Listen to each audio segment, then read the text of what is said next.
Configuring a CX400 logger with the InTemp app. To configure a data logger for use, to log data and so we can create reports, we need to configure the data logger. There are some built-in configurations and we're going to go through those right now. The first thing we want to do is we want to log in to the app. Notice there's a checkbox that says I am an InTemp Connect user. We are just using this in standalone, what we call standalone mode, where we're only communicating directly between the tablet or smartphone to the data logger, and we're gathering that data on our tablet or smartphone and sharing that locally. We'll go into the InTemp Connect operation in a subsequent video. So let's log in. Now we're logged in and we are taken to what's called the logger screen.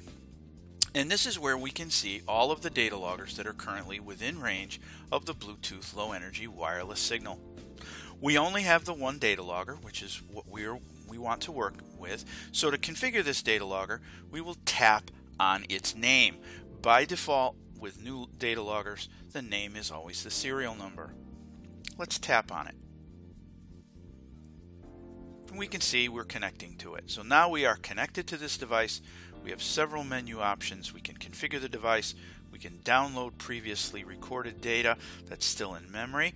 We can page it by, if we press that, it will, the logger will beep and identify itself to us, or we can set a passkey. We're going to tap on configure. When we tap on configure, we're taken to a screen that shows a configuration called ambient storage. The InTemp app includes 4 pre-configured logger configurations that we can choose from.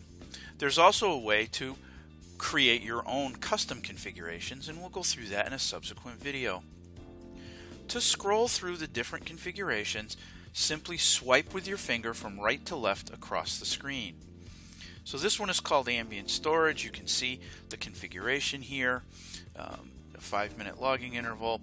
It was going to start logging after a 30-minute delay. It has an alarm configured, and it also will give us an audible alarm if we go into an alarm condition. If we swipe from right to left, we can see there's a CDC VFC clinical refrigerator configuration. Again, these configurations were based on some marketing research that we have done. You certainly don't have to use these configurations. You can create new ones. You can delete these, whatever you'd like. And again, we'll talk about that in another video. Swiping from right to left, there's one called freezer, one called refrigerator. So I'm going to swipe back and I'm going to load the CDC VFC clinical refrigerator configuration by tapping on start. When I tap on start, the configuration is sent wirelessly to the data logger. The data logger will acknowledge that it's being loaded on its LCD display. It'll say load, and then it will begin logging. And in this case, it will wait for 30 minutes because it has a 30-minute delay. So it will wait for 30 minutes and then it will begin logging. There'll be a countdown to the, from 30 to 0.